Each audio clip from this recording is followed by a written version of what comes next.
morning. I'm Rob Pear. Welcome to the 2025 Upper Manhattan Real Estate Report by Harlem Lofts. This is condominium section. Well, it's divided into two segments. If you have seen our townhouse segment, that's segment one. It came out last week, and now we're finishing with condominiums. We're comparing data from 2018 to 2024, December 31st, and this particular report is a year-over-year average. Gareth will get into fine details. Harlem Lofts has been around in Upper Manhattan for 28 years. We have sold over $400 million in properties here, and this is the area that we focus on. We're a small boutique firm with a large reach, which I'll get into a little bit before the end of this video when I'm going to give you my outlook on the market. Here's our team. It's Gareth and I in sales with Best Star helping out, and then we have Sisai with social media. She's done a really good job with social media. Hopefully that's why you're seeing us now, and we're continuing to grow that part of our company to help us sell more. And it's working. Right now, the segments that we cover in Upper Manhattan are above Central Park. The following zip codes you see here, we focus just on that area. We have a heavy representation for sellers, but we do have a handful of buyers that we help as well, both in condos and townhouses. Condominium sales, Gareth has a research team that does this every single day, so he has some good information, and I'll let him share his knowledge on where we are from looking at the past data, and then we'll talk about the future. Gareth? Thank you, Rob. Good morning, everybody. I should say that all of the information in this video is also a yearly report, which is available on our website, and you can access it from the comments section below this video. Okay, let's jump straight in. Compared to 2023 and 2024, we saw 252 condominium sales in 24 versus 238 in 23.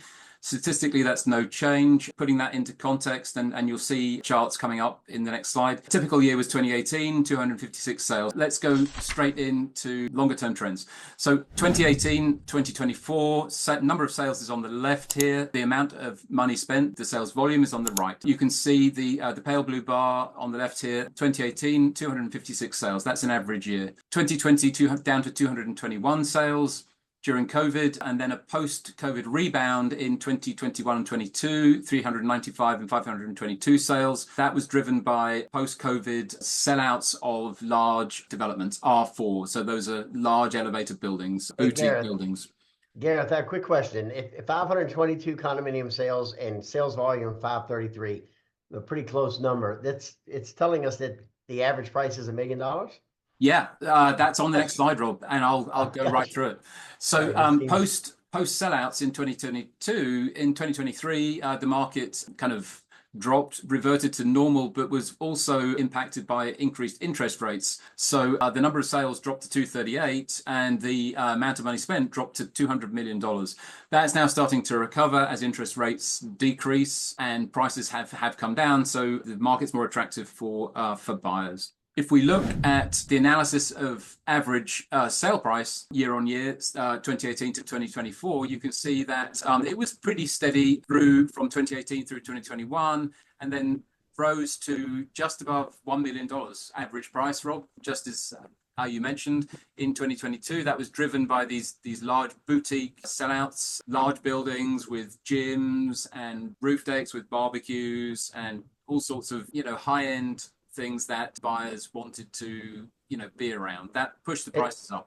Gareth, let me add, when I talked about us working in zip codes above Central Park, I forgot to mention, we have outliers that we removed from our report, and that is Riverside Drive facing Central Park and one more area. So any kind of area where the work we do shows that prices significantly above market average, we usually take those out. We don't ignore them, but for purposes of the wider analysis, we exclude them from these graphs. So these are real Upper Manhattan, Harlem average townhouse prices, right, with the outliers being removed. Correct. As the market changes, for example, as the number of boutique developments in Harlem has increased, those are now becoming more of the norm. So we're now including those, whereas 10 years ago, we used to exclude them because there were only one or two of those buildings, but now they're much more numerous, and in fact, they represent a very large slice of the market here. Okay, so let's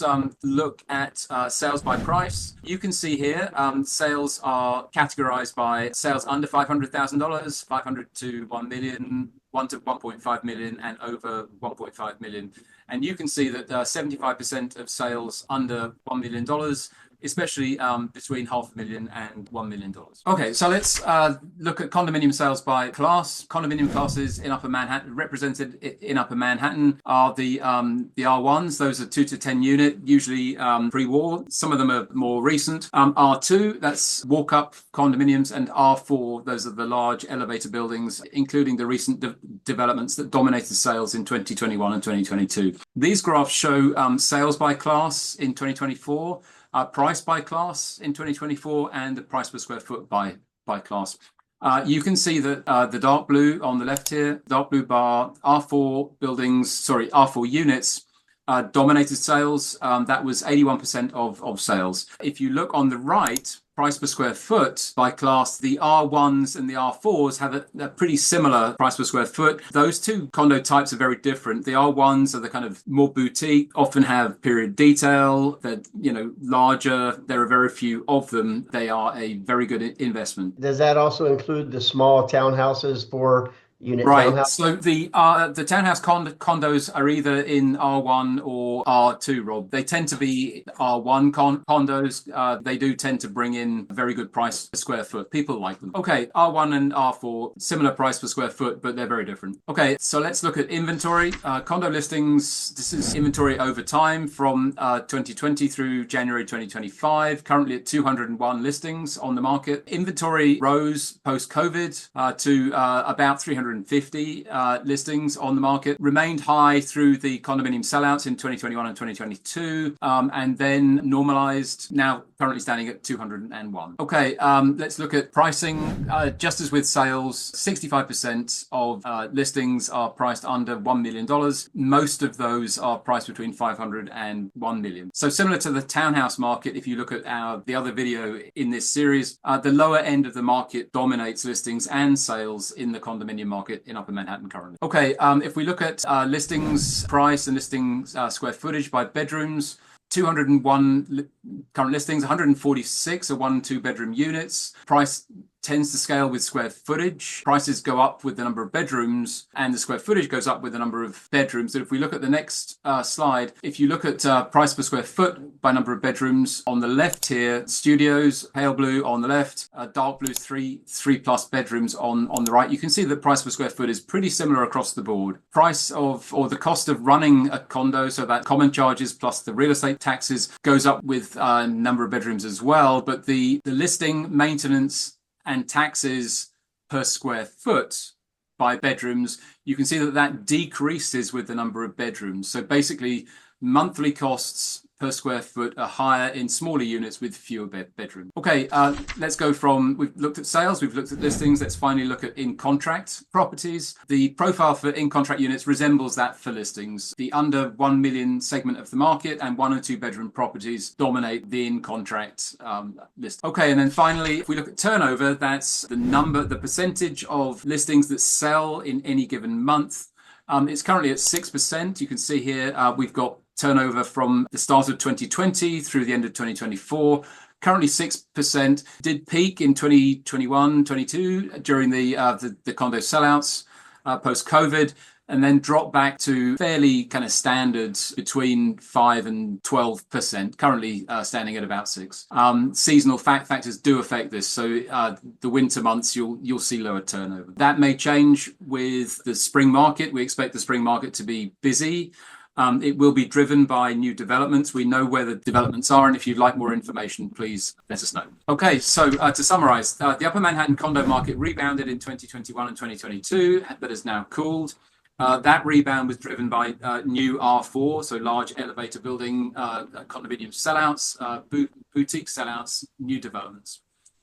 Prices then dropped with increased interest rates and post sellouts. We're looking at what's going to happen in the spring market. As mentioned, any recovery is likely to be associated with new developments coming to market. We know what those are, and we can tell you all about them. Okay, so I'm going to hand back off to Rob now. Rob's going to... All right, got you. So before my outlook, just a quick 1 minute commercial break. kind of self-promotion here. I just wanted to explain to people there are a lot of changes in the industry, the most that it has been in the last 100 years with commission structures and all of that. And I'll talk more about that in another video. But what's happened now is if you list your property, I wanted to let you know how it works. There are a lot of what they call pocket listings and off-market listings and things that, we went back about 20 years, but we should because of the commission rules that were wrong. Now they're being corrected, but it's going to take 2 or 3 years.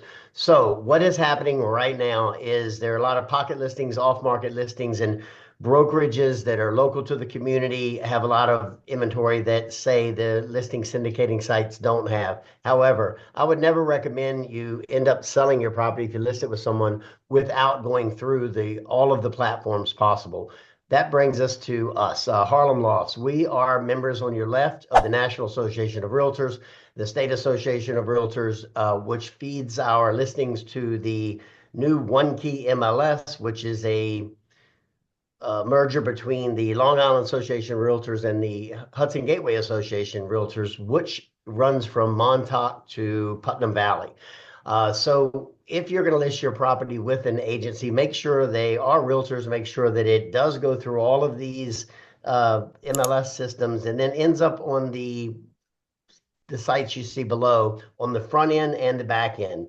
Out in the suburbs, Howard Hanna is a really big agency, Exit, Keller Williams, all of these, our listings go on the back end and the front end. So we have one portal that the agents see, and we have one portal that the consumer sees, and your listing would be on their websites. Then we go to the middle chart. The Real Estate Board of New York is a trade organization that's been around for over 100 years in Manhattan, and they're pretty much Manhattan based. When you list if you're a member of the Real Estate Board of New York, which we are, most agencies don't join both. A Real Estate Board of New York, you go through what's called the RLS, and our listings go to the front end of Corcoran, Sotheby's, Sirhunt, Compass. They also go to the back end to all of the agents out there working for these companies, these independent contractors working for the big brands. They have our information on the back end as well as the consumer seat on the front end. Last chart, Zillow. On the right, Zillow is a listing portal along with StreetEasy, Out Hot Pads, Realtor.com, which is not mentioned here, and Homes.com. Those are public syndicating sites where all of you, if you list with us, your listing will be on all of those public portals as well for all consumers to see. And then the consumer can bring in their buyer agent if they want. And right now there's been a lot of changes with the commission structures. We'll talk about that more, but I wanted to let you know if you use Harlem Lofts, your listing will be on all of these websites. All right, my outlook on the market. Gareth, correct me if I'm wrong, but the condo market is a little boring compared to the townhouse market in the past 24 months or 12 months even. Right. Yep. It seems like after the sellout, everything is just average and it's normal and no big change in 23 and 24. Yeah, so it's been ticking over, Rob. The prices have come down, interest rates have come down, the rate of sales has reverted to around 2018 levels. However, with the reduced prices, reducing interest rates, the spring market in 2025 is likely to be active, we think. That will depend in part on new developments coming to market. So we are tracking those carefully. We will be following what's coming to market, what's listed, what's selling, and also what will be reaching the market in the next 6 months. All right, but I guess the townhouse market was, in the last 24 months, literally came down 15 to 20%. I'm not seeing that in the condo market. Yeah, it came down in 2023. It's starting to recover now. So the impact hasn't been as great.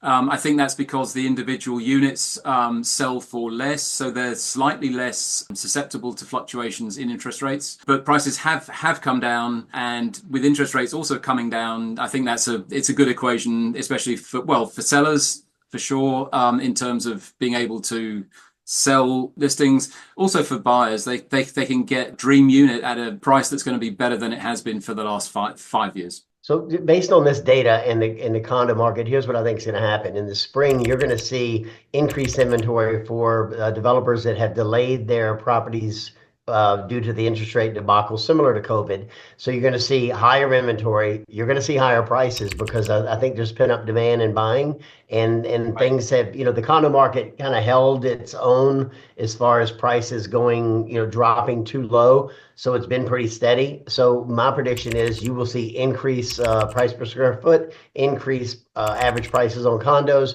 and again, great inventory due to developers that have purposely delayed launching of some properties that we're going to mention in our next video that should be coming out in the spring. All Yeah. right, so I mean, I would say that both for townhouse buyers and condo buyers, time to jump in is as early in the spring market as you can. I mean, if prices are going to rise, get in while they're still low. all right, well, that's hope you enjoyed this. We'll talk to you in February, and we got a lot of work to do, Gareth. Let's go. We do. Thank you for your time. Please visit our website, download our market reports. All of the information in this video is in our latest market report. The link is below this video. Sign up for our social media updates. We're on Facebook, X, LinkedIn, Instagram, YouTube, especially YouTube. And our new yearly report is available on our website. So thank you very much. Okay. Bye-bye.